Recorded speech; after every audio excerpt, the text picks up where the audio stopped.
E nessa noite pediram para mim falar sobre células impactando famílias, um tema que pessoalmente eu amo, sou apaixonado, e nós vamos entrar um pouco nesse mundo. E eu convido você a abrir a sua Bíblia no Evangelho de Lucas, capítulo 2. O Senhor diz assim: terminados os dias da festa, ao regressarem, permaneceu o menino Jesus em Jerusalém, sem que seus pais o soubessem.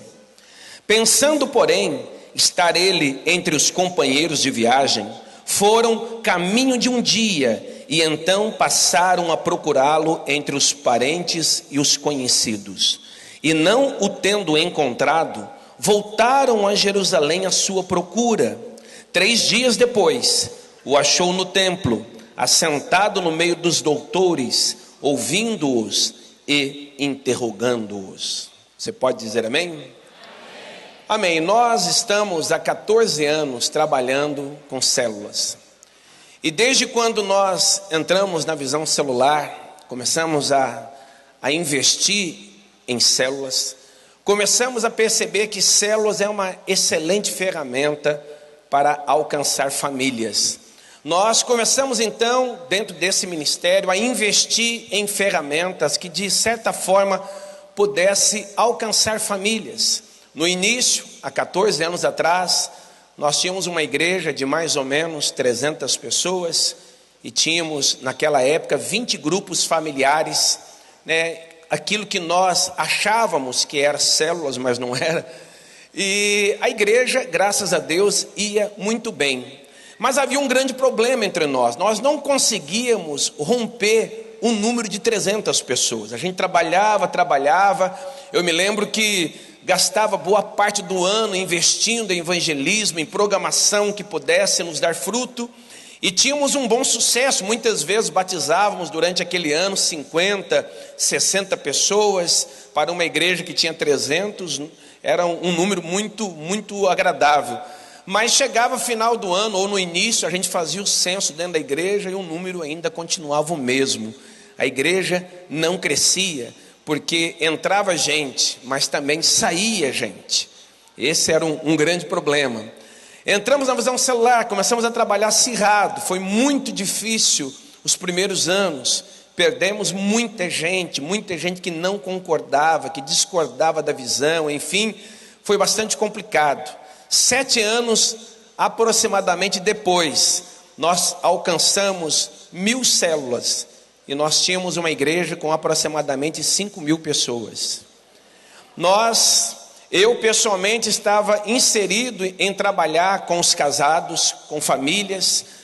Tínhamos naquela época, temos ainda, o que chamamos de rede de casais. E fizemos vários congressos da rede de casais. Nossa rede de casais foi a maior rede de casais do estado de São Paulo.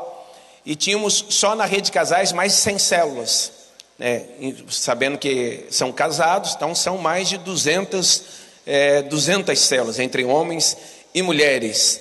E fazíamos congressos grandes, do tipo o que vocês estão realizando agora, só com casados. Realmente foi um período muito agradável para nós. E dentro daquele período, nós fomos gerando ministérios, ferramentas que podia abençoar as famílias. Eu me lembro que nós fazíamos, por exemplo, o acampamento de casais módulo 1, o acampamento de casais módulo 2 e o acampamento de casais módulo 3. Fazíamos o Love Tour de verão, o Love Tour de inverno. Nós tínhamos o Meu Primeiro Amor, nós temos o curso desenvolvido por nós, o Família Feliz. Enfim, havia várias ferramentas para que pudéssemos abençoar a família. Mas há uma coisa muito interessante, amados. A gente começa a frequentar uma igreja alegre, como a de vocês. A gente começa a correr um certo perigo. O perigo de achar que pelo fato de estarmos dentro de uma igreja alegre, contagiante, uma igreja agradável, a impressão que temos é que toda a nossa família vai nos acompanhar, vai nos seguir, simplesmente pelo fato de que você está aqui nessa noite. Eu espero que realmente isso aconteça. Mas eu percebo, com o decorrer do tempo, que muitas famílias não conseguem dar continuidade na evangelização de seus familiares. São muitos hoje que não conseguem ganhar simplesmente os filhos, ou quem sabe os pais, quem sabe o cônjuge. Por quê? Porque alguma coisa está faltando no meio da igreja brasileira. Eu percebo que na maioria das cidades, a igreja, a família dentro da igreja está correndo perigo. Nós precisamos achar uma ferramenta que nos dê condição de poder alcançar os nossos familiares. Quantos aqui têm parentes? Com certeza você se encaixa nesse perfil, parentes próximos a você, que ainda, eu digo ainda, que ainda não servem e não conhecem o Senhor Jesus. Levante a mão. Bem, a grande maioria, eu acredito que todos nós temos alguém próximo de nós que ainda não serve o Senhor. Então preste atenção, o que isso tem a ver com o texto que nós acabamos de ler? Nós vemos que ali nós encontramos o que podemos chamar de família de Deus. Nós encontramos Maria, José, pais de Jesus. Então ali está representado literalmente a família de Deus na terra. Aquela família era uma família literalmente perfeita. Uma certa vez eu li um artigo do autor, escritor Max Lucado. Ele escreve algo bastante interessante. Devia ser muito estranho a experiência dos pais de Jesus. Imagine bem você, Maria, dentro de casa com o menino Jesus. Maria, ela ia, por exemplo, orar pelo alimento. Então ela estava ali e falava: Senhor, obrigado pelo alimento. E de repente ela podia pensar: pô, eu estou orando para aquele garotinho ali. Se ela de noite estava agradecendo ou pedindo alguma direção, ela podia olhar para o berço, ou quem sabe para o local onde Jesus estava dormindo, e poder imaginar: poxa, eu estou orando para aquele que está ali naquele lugar. É algo assim realmente interessante de se pensar. Mas o que acontece é que aquela família era a família literalmente na terra como família de Deus. E a Bíblia está dizendo que um dia essa família, junto com os demais familiares, foram até uma festa, participaram dessa festa, se envolveram na festa, havia alegria, enfim, se envolveram com aquilo que era de bom naquela festa e voltaram. E diz a Bíblia que ao retornar daquela festa, eles notaram que Jesus não estava presente. Uma certa ocasião, lendo esse texto, isso impactou meu coração. Eu comecei a imaginar, falar: meu Deus, mas como isso pode acontecer? A Bíblia diz que eles andaram o caminho de um dia, cerca de 30 quilômetros. Imagina bem, eles viajavam a pé, andaram 30 quilômetros sem perceber que Jesus não estava entre eles. E o versículo que lemos diz que eles pensavam que Jesus estava entre os companheiros de viagem. E foi o que eles fizeram. Eles começaram a ir até os seus familiares. Acredito eu que Maria foi, por exemplo, até Isabel, sua prima, e perguntou: olha, Jesus está por aí? Não, Maria, ele não está aqui. Ah, não? Aí de repente Maria foi em outro lugar. Olha, mas você viu Jesus? Não, eu vi ele na festa, não está aqui.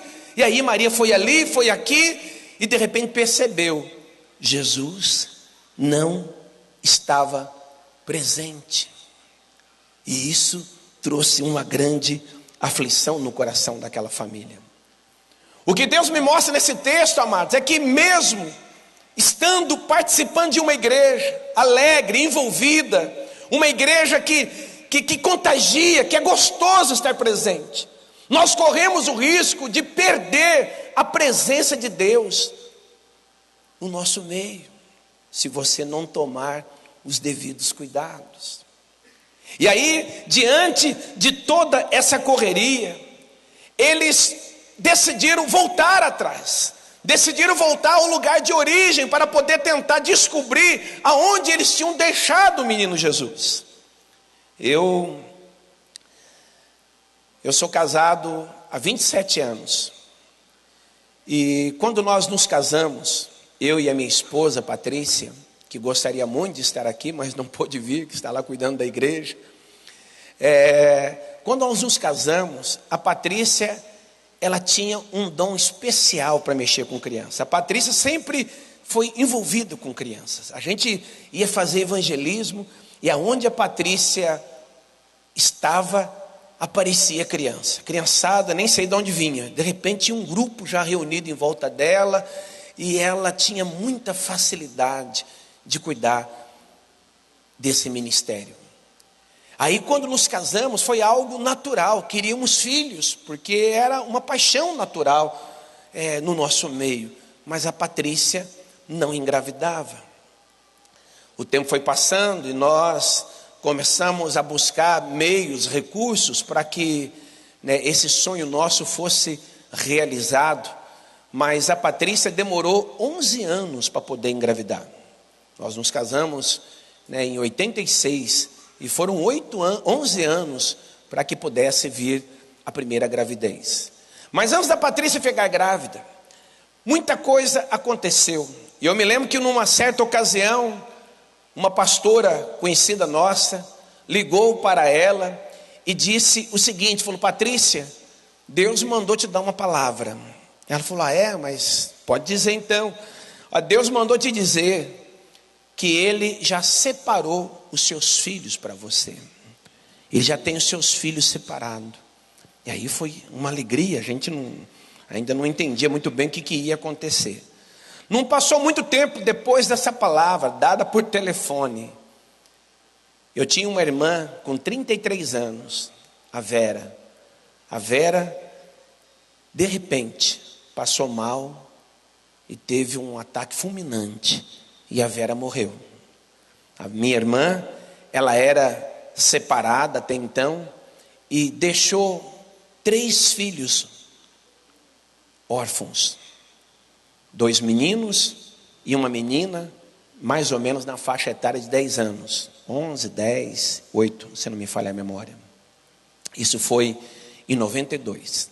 Pegamos aquelas crianças já juniores e para nós, a princípio, aquela mistura de tristeza, mas alegria por estar cuidando de filhos agora. Eu lembro que eu costumo dizer que nós acordamos sem filhos e fomos dormir com 3.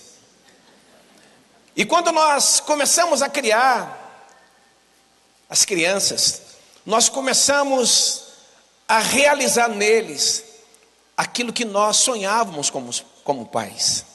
Começamos a, em primeiro lugar, logicamente, inserir eles na igreja. Eles participavam, iam conosco, era assim muito agradável. A minha irmã até então não era cristã, eles em vez em quando iam comigo na igreja, mas depois que vieram morar conosco, logicamente que passaram a ser inseridos na igreja. E passou alguns anos, nós começamos a desejar dar o melhor para eles. Vai faltar tempo aqui para mim dizer tudo que eu gostaria de dizer sobre isso, mas colocamos eles em escola, na época, escola particular, pelo menos a melhor que nós tínhamos na nossa cidade, e começamos a fazer um grande investimento para que eles pudessem ter um futuro melhor. Passou alguns anos, os meninos começaram a ficar já na adolescência, e começamos a perceber um comportamento um pouco diferente, um comportamento, vamos dizer, rebelde. Os meninos gostavam de colocar calças grandes, aquelas calças enormes, bem maior do que o número que eles usavam. Gostavam de usar a calça aqui assim, com metade do bumbum aparecendo. E as roupas totalmente diferentes. Começaram a mudar a maneira de falar, a maneira de agir. E começou a ter um comportamento realmente estranho para a nossa realidade. De repente comecei a ouvir boato. Falei: seus meninos estão faltando da escola. Começaram a ter problema na escola. Um dia, eles saíram para poder passear, os 2 meninos. Como eles sempre faziam com os amigos, saíram. Chegou 10 horas, ninguém voltou. 11 horas, ninguém. Meia-noite, nada. Começamos a entrar em pânico. Eles tinham essa idade, de 12 para 13 anos. Começamos a telefonar, naquela época não havia celular, então ligamos né, para pais de amigos, enfim, para as pessoas que nós conhecíamos, que nós imaginávamos aonde eles poderiam estar. E infelizmente as horas se passaram e nós não localizamos os meninos. Naquela noite praticamente não dormimos. Pela madrugada, mais ou menos 3 da manhã, o telefone tocou, eu quase morri do coração. Fui atender o telefone, preocupado, e era alguém, na verdade, perguntando se eles tinham aparecido, queriam ainda saber notícias. E eles ficaram fora de casa uns 2 dias, não chegaram a 3, mas ficaram uns 2 dias fora de casa. Quando apareceram, fomos descobrir que estava na casa de um amigo, não sei de quem, amigo, né? Aí, bem, o tempo foi passando e aquilo foi piorando. Começamos a saber que eles estavam participando de festas onde drogas corriam pela bandeja. Mas a gente não acreditava. Falou, não, mas é impossível. É impossível que meus filhos estão envolvidos com drogas. Eu não consigo acreditar nisso. E a verdade é que estavam envolvidos com todo tipo de droga daquela época, maconha, cocaína, crack. Se envolveram, entraram realmente de cabeça. Resumindo a história, os 2 saíram da minha casa. A princípio foram fazer um estágio na minha mãe, a avó deles, e depois acabaram indo morar com amigos e, consequentemente, foram parar na rua. Eu me lembro que passou alguns anos, de vez em quando eu ouvia notícias que me entristeciam. Eu me lembro de uma vez que eu estava numa reunião e uma irmã da igreja me procurou e falou, pastor, eu gostaria de te falar uma coisa. Falou, o que foi, minha irmã? Ela falou, ontem o meu filho esteve numa festa e ele por acaso encontrou seu filho na festa. Aí eu falei, ah é? Ela falou, pastor, mas ele falou tão mal de vocês. Aí eu não conseguia acreditar. Eu ficava pensando, pô, mas não pode ser o meu filho, eu conheço os meus filhos, não pode ser. Ele não ia falar isso de mim, ele não ia fazer nenhum tipo de calúnia, não é impossível. A minha esposa, eu me lembro que ela ia nos quartos e ela orava, profetizava, ungia as roupas, a cama, aquilo que havia ficado, profetizando que um dia eles voltariam. Eu me lembro que um dia pela manhã, eu estava fazendo o café da manhã, eram umas 7 horas mais ou menos, e a campainha tocou, e quando eu fui atender, era um dos meus filhos, o Fábio, é o menino do meio. Aí, a hora que eu abri o portão, estava ele lá, magro, barba por fazer, muito sujo, literalmente parecia um mendigo. Eu olhei para ele, assustei. Fábio, oi pai. Ele olhava assim para baixo. Oi pai, tudo bem meu filho? Pai, eu vim aqui te pedir ajuda. Eu falei assim, que tipo de ajuda você quer? Não, que eu estou envolvido com drogas, eu gostaria de pedir a tua ajuda, se você tem alguma casa de recuperação, alguma coisa. Eu falei, estou fazendo café, você não quer entrar, tomar um café? Ele entrou, tomou café comigo, pedimos para ele tomar um banho, a roupa que ele veio foi para o lixo, não teve condição de lavar, tão suja que estava. Ali começou um processo de restauração. Esse menino foi levado para uma casa de recuperação no estado de Minas Gerais, ficou numa casa de recuperação super rígida. Eu me lembro que quando eu levei ele, o coordenador da casa me explicou as regras, parecia um centro de, como é que chama? Um campo de concentração, um negócio hiper rígido. E o líder falou assim, o senhor vai deixar a matrícula, mas o senhor também vai deixar já o dinheiro da passagem de volta, porque se ele não for aprovado, a gente já manda ele embora. E assim nós fizemos. Lá ele não podia escrever, pelo menos nos 3 primeiros meses, não podia escrever cartas, não podia receber telefonema e nem visita. Passou um mês, ele me telefonou. O dia que eu atendi o telefone, vi que era ele, eu pensei, ele não está na casa. A hora que eu atendi o telefone, eu falei, meu filho, o que aconteceu? Onde você está? Falou, pai, estou na rodoviária. O que aconteceu, meu filho? Falou, pai, eu estava jogando bola lá no centro né, de recuperação. E aí um menino me empurrou, e aquelas coisas de futebol, eu empurrei ele também, e aí já deu um conflito, não foi nada muito sério, mas como as regras eram sérias, os dois foram expulsos. E eu fiquei pensando, falei, meu Deus, imagina bem, meu filho vem em casa, teve a coragem de me encarar, eu dou uma oportunidade para ele, passa um mês, ele é reprovado, imagina a coragem dele de pegar o telefone, eu me coloquei no lugar dele, falei, ele deve estar numa situação terrível. Aí finalmente eu liguei para um irmão que eu conheço naquela cidade, falei, meu filho está na rodoviária, é noite, vai lá buscar ele, ampara ele aí, amanhã pela manhã você me coloca ele de volta para minha casa. Ele retornou, nós colocamos ele numa outra casa de recuperação, na cidade de Franca, aqui no estado de São Paulo, e ali meu filho foi completamente restaurado. Hoje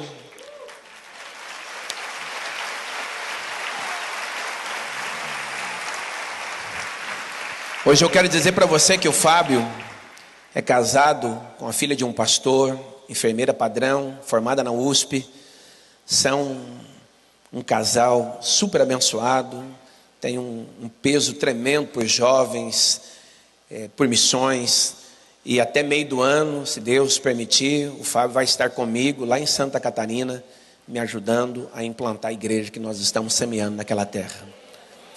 Louvo a Deus pela vida dele, pela vida do outro irmão dele, que está no mesmo nível, um menino abençoado, firme numa igreja, minha filha também hoje, firme com Deus. Uma família realmente, literalmente linda. Depois de tudo isso, Deus nos deu duas meninas, a Rebeca e a Sara. A Rebeca hoje tem 15 anos e meio, a Sara completou 13 anos. Porque eu estou contando isso para você, estou contando porque, amado, eu era pastor da rede da família, rede de casais, trabalhávamos com famílias. E de repente eu percebi que a minha família estava ruindo. Amado, eu fiquei doente, literalmente falando, a minha esposa ficou doente. Ficamos atingidos por aquilo que estava acontecendo dentro da nossa casa. E eu comecei a perceber que era necessário voltar atrás. Amado, Maria e José haviam andado 30 quilômetros. Sabe o que é andar 30 quilômetros sem perceber que você perdeu a presença de Deus? Eu tenho notado hoje, amado, que a igreja, a religião, tudo que nós fazemos, de tão bom que é, nos ilude. Você vem numa festa linda como essa, e de repente você acha que está tudo muito bem. Mas eu digo para você que há um desafio, que é ganhar os teus familiares. A tua casa é o teu maior campo missionário. Hoje nós percebemos que há uma grande dificuldade entre os crentes de converterem os seus filhos. Nossos filhos hoje estudam em escolas onde o humanismo, o ateísmo é pregado. A gente não admite isso, mas as nossas escolas são ateístas. Porque escola que define a teoria da evolução como regra básica, sem haver o ensino do criacionismo, é uma escola ateísta. Ou seja, nossos filhos são criados nessa doutrina. Nossos filhos têm uma participação com a sociedade completamente ateísta, mundana. E se você, meu amado, não tomar os devidos cuidados, você perderá a tua família, você perde a presença de Deus. Por essa razão que nessa noite eu quero iniciar esse congresso falando para você. Nós precisamos avaliar até que nível a presença de Deus está na nossa casa. E se for necessário voltar ao lugar de origem, volta, meu amado. Eu começo a imaginar, a Bíblia não nos dá detalhes, mas eu vejo que eles gastaram um dia inteiro para percorrer aquele trajeto de 30 quilômetros. Mas quando eles voltaram, eu não duvido que eles gastaram muito menos tempo, porque provavelmente voltaram correndo. Provavelmente faziam assim, falaram: José, vamos rapidamente, vamos até Jerusalém para saber aonde se encontra Jesus. Amado, você precisa voltar à origem da unção. A origem onde tudo começou, onde aquele calor, aquele fogo, aquela vontade de chorar, de ler, de se envolver, ainda contagiava todos da casa. É um processo que tem que tocar primeiramente em nós. Por trabalhar com famílias, eu tenho visto a necessidade de restauração entre casais. Eu tive a oportunidade de ministrar um seminário de casais para um grupo de pastores, uma igreja muito grande, uma regional de mais de 60 pastores, nos chamou para ministrar somente para os pastores. E quando nós chegamos naquele lugar, eu me senti assim um tremendo privilégio. Falei, meu Deus, o Senhor me colocando numa posição dessa, que honra. Mas o que mais me surpreendeu foi quando ministramos para eles. Houve um período em que nós separamos os casais para poder conversar de forma individual. E as mulheres começaram a se queixar dos maridos. E elas contavam, falavam, olha, mas meu marido é assim, assim, assim. Mas você já falou isso para ele? Não, eu falar para ele, ele vira o bicho. Amado, estou falando de pastores, de homens e mulheres que estão diante de um ministério. Pessoas que sobem num púlpito e têm uma demonstração de unção, de carisma tremendo. Mas dentro de casa, os filhos não conhecem aquele que lá está. Como tem sido a sua família, amado?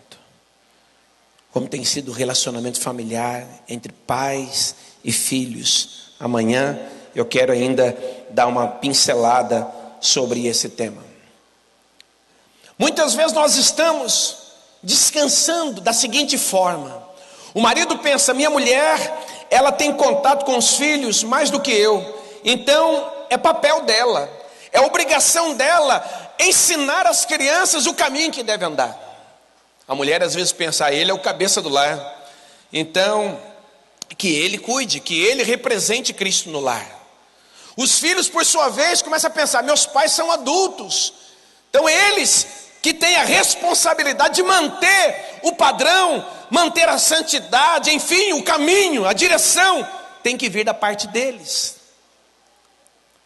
O casal às vezes pensa, mas é a escola, eu vou colocar meus filhos numa escola cristã, então a escola vai ensinar, os pastores vão ensinar meus filhos, vou colocar eles na rede de jovens para que eles se envolvam. Tem uma história que diz a seguinte coisa, tente prestar atenção no que eu vou ler aqui para você. Diz assim: quem é responsável pela qualidade? Esta é uma história sobre 4 pessoas. A primeira pessoa chama todo mundo. Diga, todo mundo. Isso. O segundo indivíduo chama-se alguém. Diga, alguém. O terceiro indivíduo chama qualquer um. E o último e quarto chama-se ninguém. Então vamos ler a historinha dessas 4 pessoas. A qualidade era um serviço importante a ser feito, e todo mundo estava certo de que alguém faria Qualquer um poderia ter feito. Alguém ficou zangado sobre isso, porque era serviço de todo mundo. Todo mundo pensou que qualquer um podia fazê-lo, mas ninguém percebeu que todo mundo não o faria. No fim, todo mundo culpou alguém, quando ninguém fez o que qualquer um poderia ter feito. Essa tem sido a realidade da família cristã na sociedade. Nós estamos transferindo a responsabilidade para alguém. O pastor, a pastora, a escola, o pai, a mãe, o filho, sei lá. E eu estou aqui para dizer para você que há uma necessidade de alcançarmos família, mantermos a presença de Jesus dentro de casa. Aí vem a pergunta lógica que você está doido para fazer, né? Como que a gente se mantém à presença de Jesus dentro de casa? Lá em Deuteronômio capítulo 6, do versículo 6 a 9, a palavra de Deus diz assim: essas palavras que hoje te ordeno estarão no teu coração, e tu as inculcarás a teus filhos, e delas falarás assentada em tua casa, e andando pelo caminho, e ao deitar-te, ao levantar-te, também as atarás como sinal na tua mão, e te serão por frontal entre os olhos, e as escreverás nos umbrais de tua casa e nas tuas portas. Amado povo judeu, naquela época não havia televisão, não havia revista, jornal, internet, não havia smartphone. Glória a Deus. Hoje a gente percebe que a família está dividida dentro de casa. Há uma falta de comunhão. Muitas vezes nós não conversamos de coisas de interesse da própria casa, da própria família. Aqui a Bíblia está dizendo que nós temos que inculcar alguma coisa sobre os nossos filhos. Sabe como era a família judaica? Eles se reuniam muitas vezes ao ar livre, e eles contemplavam as estrelas, o céu, e aí ao redor de uma fogueira, normalmente o pai, o mais velho, ou o patriarca da família, o avô, começava a contar histórias, e começava a falar: olha, o seu tataravô foi fulano de tal, e ele gerou ciclano, e ia falando toda aquela genealogia, e eles ali explicavam o que cada um fazia. Aquilo ficava inculcado na mente dos seus filhos. Amado, nós perdemos isso, a nossa cultura não permite. Raramente você encontra alguém que sabe o nome da tataravó. Quem sabe o nome da tataravó aí? Olha que pouquinho de gente. Sabe o que isso significa? Daqui 3 gerações ninguém vai lembrar de você. Estou mentindo? É isso mesmo. Amém, querida. Nós não temos geração, nós não temos cultura, nós não estamos inculcando nos nossos filhos aquilo que eles precisam realmente saber. E nós precisamos atingi-los de maneira direta. E a melhor ferramenta para fazer isso se chama células. A célula, meu amado, já é uma bênção, porque ela já é realizada no ambiente familiar. Já é dentro de uma casa. Há mais ou menos 3 anos atrás, nasceu-se uma ferramenta tremenda no meio da igreja. Chama-se Casa de Paz. O que é a Casa de Paz? A Casa de Paz é um tipo de ferramenta aonde você começa a oferecer para as pessoas que você ainda não conhece, ou ainda que conheça, uma ajuda em alguma área que aquela pessoa tenha necessidade. De repente você encontra alguém que está doente, e você fala: olha, eu gostaria de visitar você. Eu posso lá te fazer uma visita, ou visitar teu parente que está doente? Ah, pode. Aí você vai lá naquela visita, orar pelo enfermo. Quando você chega naquele lugar, naquele hospital ou casa, você vai oferecer para ela, não simplesmente aquela primeira visita, mas você vai oferecer para ela uma sequência de 7 outras visitas, aonde você vai estar sempre orando e abençoando aquela família. Mas nós temos feito isso. E raramente você ouve um não. Raramente a pessoa diz não. Normalmente as pessoas aceitam o seu convite e convidam você a entrar naquela casa. Aí o que acontece? Quem faz isso? As pessoas da igreja. Olha para o teu vizinho e fala: você deve fazer isso. Então todo mundo conhece alguém. Você está no ponto de ônibus, você está na empresa, você está na escola, você está em diversos lugares, você está rodeado de pessoas cheias de necessidades. As pessoas têm problemas de saúde, as pessoas têm problemas financeiros, as pessoas têm problemas de relacionamento familiar, conjugal, com os filhos, com os pais. As pessoas têm problemas financeiros. As pessoas têm problemas espirituais, pessoas que estão envolvidas num meio de religiões ocultas. Você está ali simplesmente oferecendo para ela, fala: olha, eu quero orar por você, eu posso te fazer uma visita? E você vai lá. Nós fazemos isso em duas pessoas. Você chega lá, na primeira visita, você leva um chaveiro para aquela pessoa com o nome Casa de Paz. Quando você faz aquela reunião, você usa o texto de Apocalipse 3:20, onde Jesus está batendo na porta, e você diz: eis que estou à porta e bato, se alguém ouvir a minha voz e abrir a porta, entrarei na sua casa, cearei com ele e ele comigo. Você está ali dizendo, fala: olha, Jesus está batendo na sua porta, e se você aceitar, se você abrir a tua porta, Jesus vai entrar na tua casa vai ser uma casa de paz. Você quer isso? A pessoa vai dizer sim. Aí você vai deixar o chaveiro com ela, casa de paz, e na semana que vem você volta. Semana que vem você volta e traz para ela uma chave, botar naquele chaveiro. Essa chave, ela leva o título conversão, e usa o texto aonde Zaqueu estava desejoso de conhecer Jesus e subiu numa árvore. Ali mostra que Zaqueu queria conhecer Jesus, mas Jesus já conhecia ele, porque Jesus chega lá e diz: Zaqueu, desce depressa, importa que eu entre na tua casa. E ali você vai explicar para aquela pessoa que Jesus está desejando entrar na casa dela. Falou: você há muito tempo anda desejando conhecer sobre Deus, mas Deus te conhece, e Ele quer saber mais sobre a sua vida, Ele quer se envolver na tua família, Ele quer entrar na tua casa, e que você tenha conversão. Amado, você volta na segunda semana, ou seja, na terceira semana, para a segunda chave, e você vai deixando chaves, cada uma delas com títulos, são 7 títulos. Essas pessoas, em geral, têm se convertido, têm se entregado a Cristo. E essas casas se tornam em células. Ano passado, nossa igreja em Ribeirão abriu 1.600 casas de paz.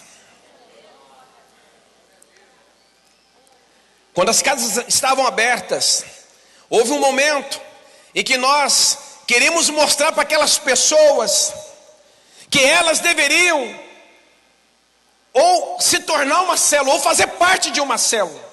Mostrar para elas que elas não estavam sozinhas.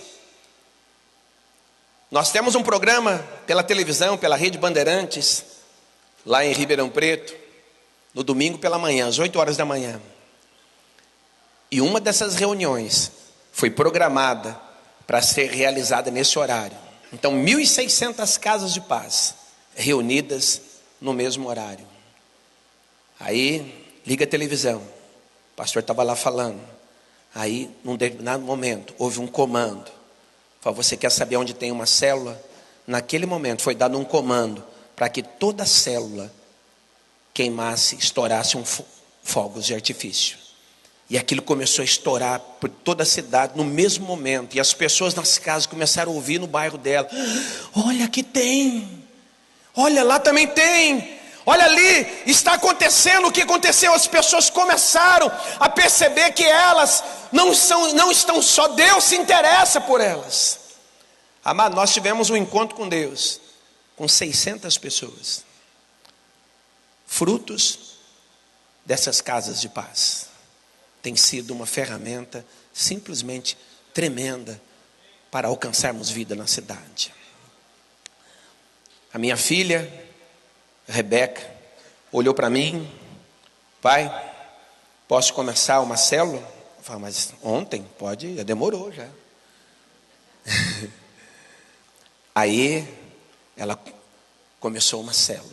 Esses dias ela chegou para, ela fez tem uma família de Balneário Camboriú que mudou para a nossa cidade, e essa família, o casal tem 2 meninas de 13 anos, são gêmeas as meninas, e aí as meninas estão morando bem do lado da igreja, num apartamento. E a minha filha falou: pai, eu acho que vou abrir mais uma célula na casa delas. Eu falei: amém, minha filha, eu levo você. A reunião foi ontem. Toda quinta-feira tem reunião. Então ontem ela estava lá ministrando a célula. Está cheio de meninas. Tem lá umas 5, 6 meninas na célula dela. Aí um dia, indo para casa no carro, a minha menina de 13 anos, que até então tinha 12, olhou para nós. Pai, oi filha, eu posso começar uma célula de crianças na igreja? Olhamos para ela. Mas é lógico, minha filha. Imagina se eu vou... Mas é lógico. Quando que você quer fazer essa célula? Aí vamos te ajudar. Aí a célula dela é todo sábado. E ela está reunindo crianças na faixa etária de 10 anos. 10, 11, 9. E tem lá um grupinho lá que está frequentando a célula delas. Mas nós precisamos começar a envolver a nossa família no reino de Deus. Mas nossos filhos rapidamente aprendem a mexer com o smartphone, computador, eles aprendem tudo rapidinho. Às vezes você olha aquilo e fala, como é que faz isso? A minha menina vai mandar mensagem, nem parece que tem 20 dedos. Eu fico olhando e falo, meu Deus. Amados, eles sabem. Você precisa inculcar na mente deles que a nossa casa servirá ao Senhor.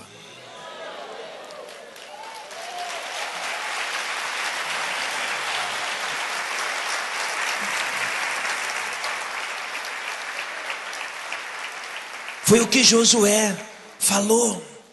Foi o que vocês vão fazer, eu não sei. O que eu sei é o seguinte: eu e a minha casa serviremos ao Senhor. Nós temos que dizer isso, amados. Nós temos que determinar que nós vamos envolver a nossa família no reino de Deus. E a melhor maneira de envolvê-los é realmente envolvido com trabalhos. A Bíblia diz que há uma coisa gostosa que deve acontecer. A Bíblia diz assim: mas o fruto do Espírito é amor, alegria, paz, longanimidade, benignidade, bondade, fidelidade, mansidão, domínio próprio. Amados, são tudo coisas que vão acontecer numa casa que está envolvida com o Senhor. Pensa bem, olha aqui, amor e alegria. Amado, quando você passa a se envolver numa obra aonde está envolvido com amor e alegria, há prazer por estar lá.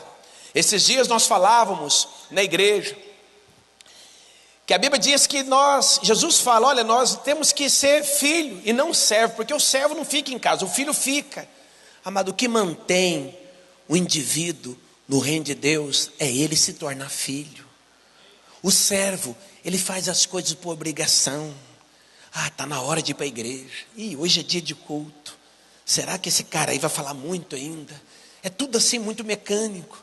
A gente vem já com outro pensamento. O que está acontecendo no futebol? Será que já ganhou, já perdeu? Será que a janta vai ser boa? A gente está preocupado com o que acontece do lado de fora.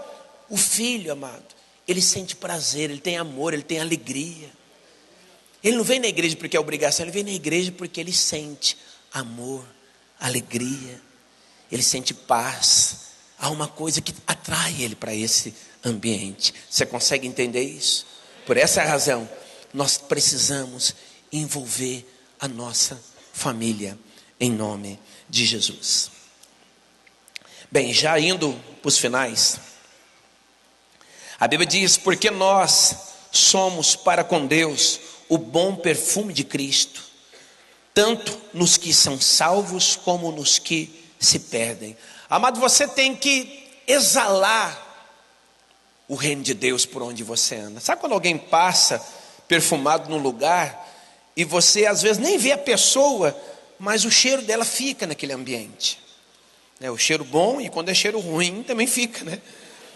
Não é verdade? Mas o que interessa é que você deve exalar o reino de Deus, amado. Você deve andar pelos lugares mais diversos dessa cidade ou da cidade onde você faz parte. E as pessoas precisam saber que há algo especial na sua vida. Ano passado, nós ficamos sabendo de uma menina que estava gravemente doente. E nós não conhecíamos a família, uma jovem, na verdade, de 20 e poucos anos. Ela estava com câncer e de tão grave que era, infelizmente, essa jovem morreu no final do ano. Mas eu me lembro, aliás, foi muito rápido, nós a conhecemos e em poucos meses aquela moça perdeu a vida. Mas quando nós fomos até a casa dela, nós fomos ali com o objetivo de conhecê-la, de orar por ela, de conhecer a família, de chorar com ela, de dividir o que ela estava sentindo. Naquele dia nós a conhecemos e ela estava na casa dos pais. Ela já era casada, mas estava nesses dias por causa da doença com os pais. Então conhecemos os seus pais e fizemos a proposta. Falou: olha, nós queremos, se vocês permitirem, voltar aqui outros dias para a gente continuar orando por ela. Aliás, nós queremos propor para vocês que Deus quer fazer da sua casa uma casa de paz. E aquela família topou. E nós começamos a retornar, levamos o chaveiro e nas semanas seguintes começamos a levar as chaves, orando por toda a casa, por toda a família. Aquela família se converteu. Quando aquela menina morreu, foi talvez o meu pior dia de 2013, foi a perda daquela jovem. Eu confesso que eu fiquei muito abatido, confesso sem entender. Eu cria na cura dela, eu acreditava que Deus ia fazer um milagre na vida dela. Mas o Senhor escolheu levá-la. Eu me lembro que a família estava sem saber o que fazer, e falou: pastor, podemos fazer o velório na igreja? Eu falei: mas é lógico. Nós abrimos as portas da igreja. Eu avisei os nossos discípulos, como eu disse, hoje nós estamos em Santa Catarina, num trabalho bem no início. O Luiz conhece a nossa igreja. E nós terminamos o ano de 2012 com 50 pessoas. Começamos do zero. Começou só comigo. Cheguei ali, abri uma célula. Mas em 2013 Deus fez uma obra no nosso meio. E eu me lembro que na noite do velório dela, nós colocamos quase 200 cadeiras na igreja e ficou gente em pé. A igreja ficou lotada. Quase todo mundo não crente. Eu dei uma palavra, várias pessoas ouviram aquela semente, receberam aquela semente. A família toda dela, pai, mãe, irmão, a cunhada, outros, estão já servindo ao Senhor firmes na igreja.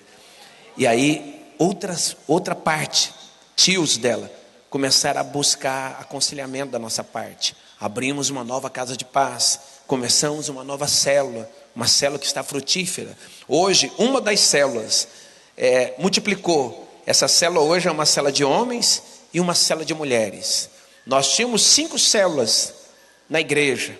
Hoje nós temos quase 30 células e temos quase 200 pessoas participando dessas células. Uma igreja que tinha 50 e de repente deu um pulo para quase 200 pessoas, porque nós começamos a envolver as pessoas para que se envolva no reino de Deus. Células pode e deve alcançar a sua família e a família daqueles que estão ao seu redor. Você crê nisso? Só para terminar, eu ouvi uma história que me tocou muito. Conta uma história verdadeira que uma professora nos Estados Unidos um dia estava lecionando a sua classe. Eu já queria convidar os músicos já a estarem aqui comigo. Mas essa professora lecionando na sua classe de criança, tudo pequena, na faixa etária de 9, 10 anos.